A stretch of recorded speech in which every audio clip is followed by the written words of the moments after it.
Welcome to the Banker Lamp. Please enjoy the video. You begin by securing the phone with a PIN or pattern. Face recognition requires that backup. Once done, open Settings and go to Security, then Face Recognition. You will be prompted to confirm your lock and choose whether to allow attention detection. Take that option if you want more security. Position your face 12 to 24 inches from the front camera in even, natural light, and stay still while the system scans. This step captures multiple angles to build a reliable template. Now you perform the actual enrollment. Follow the prompts to tilt and turn your head so the algorithm sees eyes, nose, and mouth from different angles.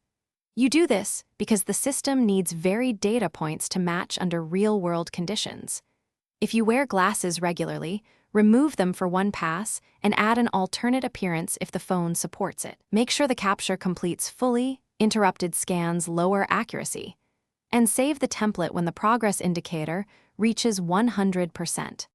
Finish by locking the device and testing unlock with your face to verify performance in typical lighting.